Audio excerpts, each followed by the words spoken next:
വിശുദ്ധ പൗലോസ്ലീഹ തീത്തോസിന് എഴുതിയ ലേഖനം 3-ാം അധ്യായം 6 മുതൽ 8 വരെയുള്ള തിരുവചനങ്ങൾ.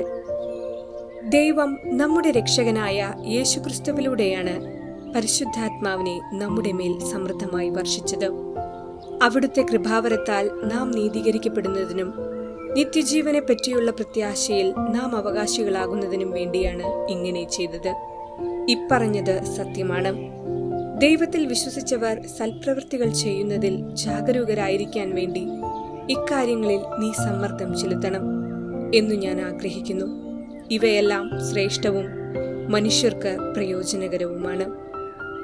ഓർമ്മിക്കുക, തിരുസഭ ഇന്ന് വിശുദ്ധ കൊച്ചു ത്രേസ്യായുടെ ഓർമ്മ തിരുനാൾ ആഘോഷിക്കുന്നു. ചെറുപുഷ്പം എന്നറിയപ്പെടുന്ന മരിയ ഫ്രാൻസിസ് തെരേസ മാർട്ടിൻ 1873 ജനുവരി 2-ാം തീയതി ഫ്രാൻസിലെ അലൻസോണിൽ ജനിച്ചു. പിതാവ് ലൂയി മാർട്ടിൻ ഒരു പട്ടുവ്യാപാരിയായിരുന്നു. മരിയ, പൗളി, ലെയോണി, സെലിൻ, തെരേസ എന്നീ 5 പെൺമക്കളായിരുന്നു അവർക്കുണ്ടായിരുന്നത്. സാമ്പത്തികമായി ഉയർന്ന നിലയിലായ ഇവർ ലൗകിക ജീവിതം ഉപേക്ഷിച്ച് 4 പേർ കർമ്മലീത്ത സഭയിലും ലെയോണി വിസിറ്റേഷൻ സഭയിലും ചേരുകയാണ് ചെയ്തത്. ഇളയ മകൾക്ക് 4 വയസ്സുള്ളപ്പോൾ അമ്മ സേലിഗ്വരിൻ മരിച്ചു. താമസിയാതെ പിതാവ് മാർട്ടിൻ ലിസ്യുവിലേക്ക് മാറി താമസിച്ചു. 10 വയസ്സ് പ്രായമായപ്പോൾ തെരേസയ്ക്ക് ഗുരുതരമായ രോഗം പിടിപെട്ടു. 1 മാസക്കാലം രോഗിണിയായി കിടന്നു. 1883 മെയ് 13-ാം തീയതി പെന്തക്കുസ്ത ദിവസം തെരേസായുടെ മുറിയിലുണ്ടായിരുന്ന വിജയമാതാവിന്റെ രൂപം അവളെ നോക്കി പുഞ്ചിരി തൂകി. അതോടെ അവളുടെ രോഗം പൂർണ്ണമായും നീങ്ങി. അന്ന് പ്രകടമായ ദൈവമാതൃസ്നേഹം അന്ത്യം വരെ അവൾ ആസ്വദിച്ചു.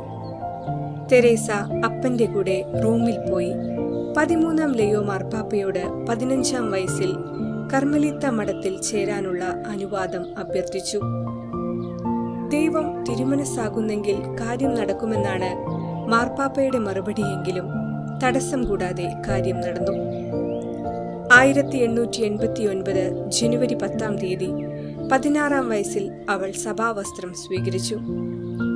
1890 സെപ്റ്റംബർ 8-ാം തീയതി മാതാവിന്റെ പിറവി തിരുനാൾ ദിവസം പ്രഥമ വ്രതവാഗ്ദാനം ചെയ്തു. അപ്പോഴേക്കും പിതാവ് തളർവാദ രോഗവും മറ്റു മാനസിക ബുദ്ധിമുട്ടുകളും മൂലം അവശ്യനിലയിൽ ആശുപത്രിയിൽ കിടപ്പായി. 1893 മുതൽ നവസന്യാസിനിയായി ജോലി ചെയ്തിട്ടുണ്ടെങ്കിലും 1897 സെപ്റ്റംബർ മാസം 30-ാം തീയതി 24-ാം വയസ്സിൽ നിത്യസമ്മാനത്തിനായി ചെറുപുഷ്പം എന്ന് തെരേസ വിളിക്കപ്പെട്ടു. സ്വർഗത്തിൽ നിന്നും ഞാൻ റോസാപുഷ്പങ്ങൾ വർഷിക്കുമെന്ന വിശുദ്ധയുടെ വാഗ്ദാനം ഇന്നും നിറവേറിക്കൊണ്ടിരിക്കുകയാണ്. 1925 മെയ് 17-ാം തീയതി വിശുദ്ധയുടെ 28-ാം ചരമവാർഷിക ദിനത്തിൽ അവളുടെ 4 ജ്യേഷ്ഠ സഹോദരിമാരുടെ സാന്നിധ്യത്തിൽ 11-ാം പിയൂസ് മാർപ്പാപ്പ ചെറുപുഷ്പത്തെ വിശുദ്ധ പദവിയിലേക്കും 1928 11-ാം പിയൂസ് മാർപ്പാപ്പ ആഗോള പ്രേക്ഷിത പ്രവർത്തനങ്ങളുടെ മധ്യസ്ഥയായും 1997 ജോൺ പോൾ 2-ാമൻ മാർപ്പാപ്പ വേദപാരംഗതയായും ഉയർത്തി.